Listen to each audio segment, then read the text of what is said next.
You're standing in front of your stove, a pot of simmering vegetables in front of you, destined to become a creamy tomato soup.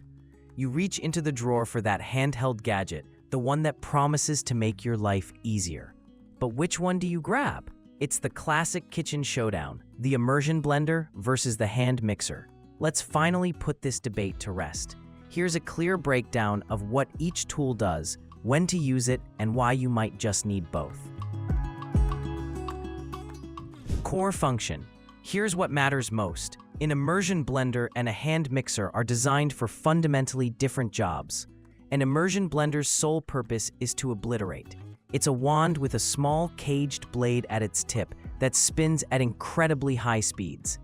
Think of it as a miniaturized, portable version of your countertop blender, with the key advantage of being able to go directly into whatever pot, pan, or cup you're using.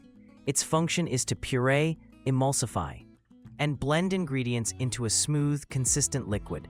It achieves this through brute force, using high shear to cut and break down solids until they are completely uniform. If you want to turn something chunky into something smooth, this is your weapon. A hand mixer, on the other hand, is a creator of texture. It doesn't use blades. It uses a pair of beaters that rotate in opposite directions. Its job is not to cut or destroy, but to combine and, most importantly, to aerate. A hand mixer is designed to fold air into ingredients, making them lighter, fluffier, and more voluminous. It's the portable understudy to a large, expensive stand mixer. It mixes wet and dry ingredients for batters and whips air into liquids like cream and egg whites.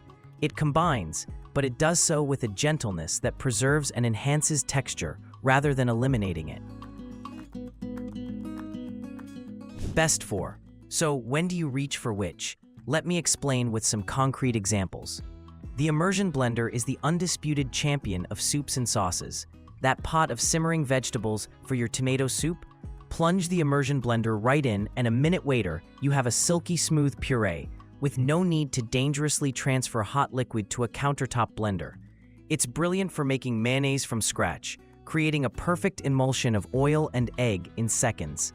It's also your best friend for making salad dressings, dips like hummus, pesto, and quick, single-serving smoothies directly in a drinking glass or beaker.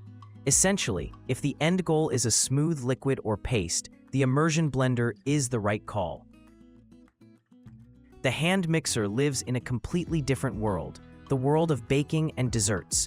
It's the tool you need to make perfect whipped cream, transforming liquid cream into soft, billowy peaks.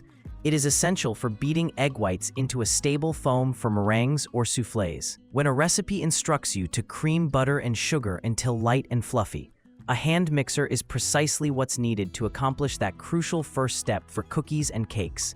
It's the workhorse for mixing cake batters, brownie mixes, and frostings. While some hand mixers come with dough hooks, they are only suitable for very light doughs. For serious bread making, you'll need something more powerful. The bottom line: if you need to incorporate air or gently combine ingredients for a baked good, grab the hand mixer. Texture outcomes. The final texture of your food is entirely dictated by which tool you choose. An immersion blender creates smoothness, sometimes to an almost velvety degree. It's designed to eliminate lumps, fibers, and chunks. The spinning blade doesn't just mix, it liquefies. This is why it's perfect for a rustic vegetable soup that you want to make elegantly creamy, or a vinaigrette that stays emulsified instead of separating into layers of oil and vinegar a minute after you make it. It homogenizes, which means it makes everything the same. It does not, and is not meant to, add any air or fluffiness to your food. A hand mixer is all about creating light, airy, and delicate textures. The rotating beaters are specifically engineered to trap and fold air into your mixture. This is how you get the light, tender crumb in a well-made cake or the cloud-like structure of a perfect meringue. It combines ingredients without completely breaking them down, which allows for complex textures to develop. Trying to make whipped cream with an immersion blender, for example, would just splash cold cream everywhere before slightly thickening it into a dense, unappealing mass. You'd get a fatty liquid, not a fluffy topping. The textures they produce are polar opposites. Power and toughness. When it comes to raw power, the numbers can be a bit deceiving. An immersion blender typically boasts a motor between 200 and 700 watts, which sounds quite powerful for its size. That power is concentrated into a very small blade, giving it immense cutting force in a localized area. This allows it to easily handle tough, fibrous vegetables like celery or ginger in a soup, and even crush frozen fruit for a smoothie. It's designed for short, intense bursts of power. A hand mixer, in contrast, usually has a motor in the 100 to 350 watt range. It doesn't need the same kind of aggressive power because its task is to mix and aerate, not pulverize. The motor is engineered for endurance and control rather than sheer force. It needs enough torque to churn through a thick cookie dough without burning out, but it doesn't need the blade speed to shred ingredients. Its multiple speed settings provide the finesse needed for different tasks, from slowly incorporating flour to rapidly whipping cream. Ease of use and cleanup. Here, the immersion blender often claims victory, at least on the surface. Its biggest selling point is convenience. You can blend directly in the cooking vessel, which means fewer dishes to wash. Cleanup is often as simple as detaching the blade shaft and rinsing it under hot water. However, there is a learning curve. If you're not careful to keep the blade guard fully submerged, you can easily send soup flying across your kitchen, a phenomenon known as splatter. It also requires a steady hand and a firm grip to control, especially in thicker mixtures. The hand mixer is incredibly straightforward to use, but inherently creates more mess. You must use a separate mixing bowl, which you'll have to wash, along with the beaters. The beaters themselves can be tricky to clean, with batter getting stuck in all the nooks and crannies. On the other hand, it is far less likely to cause a major splatter incident, giving you more control over the mixing process. You will occasionally need to stop and scrape down the sides of the bowl to ensure everything is evenly incorporated, but this is a standard and predictable part of the process.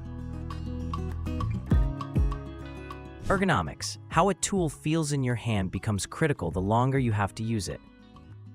An immersion blender is designed for quick, blitzing tasks. It's perfect for a 30-second blend, but if you have to hold it steady for several minutes to emulsify a large batch of sauce, your wrist and arm, you start to feel it. The constant vibration and the force required to keep it stable can become fatiguing.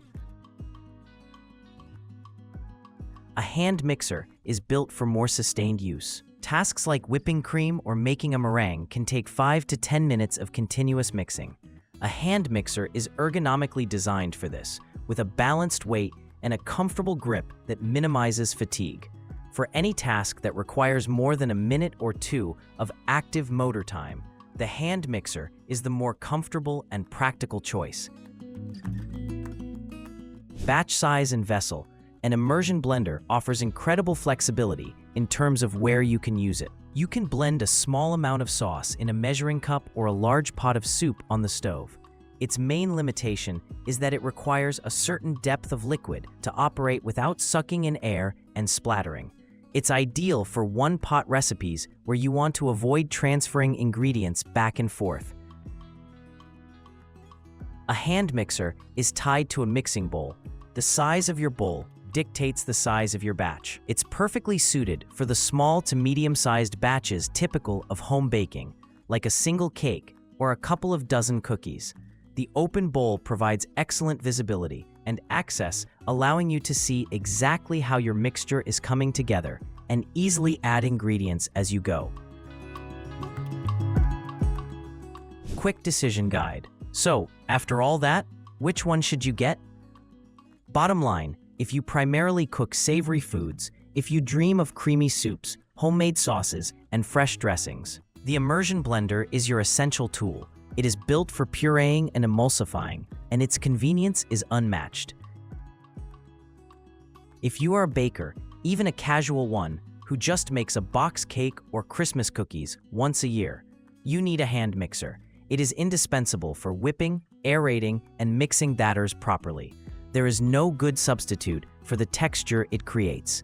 The real answer for a truly versatile kitchen is to own both.